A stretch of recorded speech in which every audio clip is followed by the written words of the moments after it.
لو عربيتك بتاكل بنزين وحاسس ان هي بتسحب بنزين ومكتومه معاك في السحب بالذات في الطلعات، خليني اقول لك ان في كوكتيل لازم تنضفه.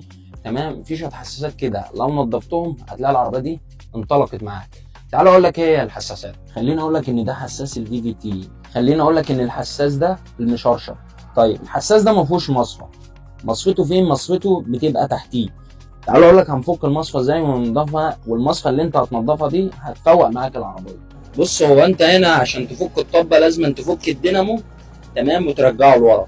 هتجيب لهم 14 يده، هتبتدي ان انت تفك ايه؟ المصفى. تمام، وكمان ان انت تفك مسطره الرشاشات دي وتنضفها.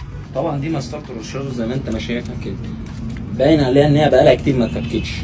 تمام، بص عايزك تبص في ايديا كده وتشوف الحلاوه اللي نازله من المسطره. بص على الشوائب اللي هتنزل، شايف الشوائب السوداء دي بتكتم المسطره من جوه.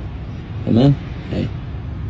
بص هتجيب انبوبه سبراي زي دي، تمام، اللي هي بتاع تنظيف البوابه، عادي هتشتغل معاك. تمام، وهتبتدي تدخل الشفاطه دي جوه، تبتدي ان انت ايه؟ تنضف بالطريقه اللي انا بقول لك عليها دي. بص بقى كميه الشوايب اللي هتنزل. تمام، طالما نزلت السواد ده والشوايب اللي انت شايفها دي، يبقى كده المسطره بتنضف معاك. بعد ما بتنضف دي بقى ايه؟ تركنها على جنب. تبتدي ان انت بقى تجيب الرشاش بتاعك، بتمسك البسبوس بتاع علبة السبراي وتضخه جوه كده، وتروح كفيفين في حته تشتغل معاك. هيطلع لو في شوايب جوه الرشاش هيطلعها معاك. وطبعا دي شكل المصفى اللي انت شفتها. تمام، شايف المصفى مكتومه معاك ازاي؟ المصفى دي ما تخليش الزيت يطلع للفي في تي عشان يدي معاك عزم العربيه، يبقى عزم العربيه بيبقى كويس معاك. تمام، بيتنضف برضه بالاسبري عادي او ببنزين. تمام، الشبك بتاعها نضف، معنى كده ان هي اول ما الزيت يضغط يحصل ضغط زيت، يعدي منها الزيت وترفع زيت البي بي على طول. تمام، المصفى دي مهمه في تنظيفها، والله هتفرق معاك جدا في صحه العربيه. ومعلومه كمان، وانت بتقفل الرشاش في المسطره، تمام، لازم تديله نقطه زيت كده عشان ايه؟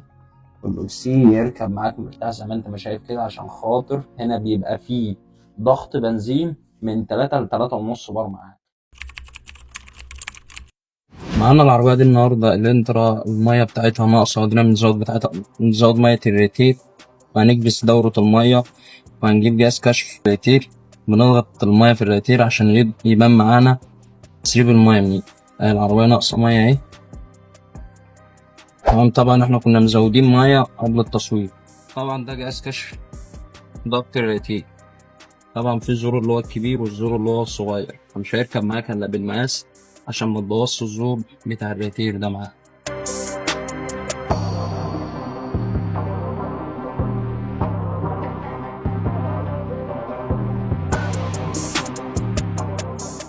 وادينا ركبنا الغطا. تمام، طبعا الغطا ده بيركب عشان يركب فيه الجهاز. المفروض ان انا لما باجي بكبس لحد 20 بار، ما ينفعش ان انا اكبس 30 او 35، عشان لو عديت ال 20 بار ممكن في الضغط اللي انت هتعدي بيه ال 20 هيبقى كتير على العربيه، فبالتالي ممكن يضرب معاك ريتير. تمام، او كوع ميه زي دي، او كوع السيرموستات، او كوع الفبر اللي تحت. ادينا راكب الجهاز، ادينا هنكبسه. طبعا وانا بكبس لو في اي تسريب هيبان معايا. ليه؟ ان الكبس ال 20 بار ده كانك ماشي 200 كيلو على الطريق، كأن العربية سخنة. لو في أي تسريب هيبان معايا. دلوقتي أنا كابس كام؟ 20 أهو. ما ينفعش إن أنا أعدي ال 20، أعدي ال 20 في حالة واحدة لو أنا شاكك إن العربية دي فيها مشكلة كبيرة.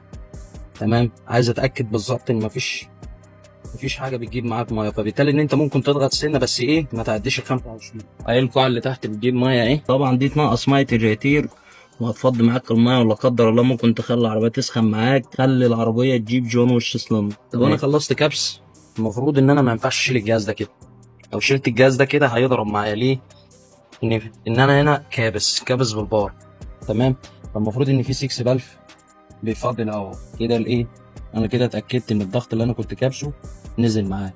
هنا بيبقى في سوسته بتشيل الجهاز وترجع تفك الغطا وتحل المشكله بقى اللي موجوده، اللي هي ايه؟ الكوع اللي تحت كوع الترموستات، بتجيب ميه هنفكها ونديها سيليكون، او نشوف ان هي اذا كانت فيها شرخ، او لو هنرجع ننضف وندي سيليكون ونقفل على حسب ما هنفك ونشوف.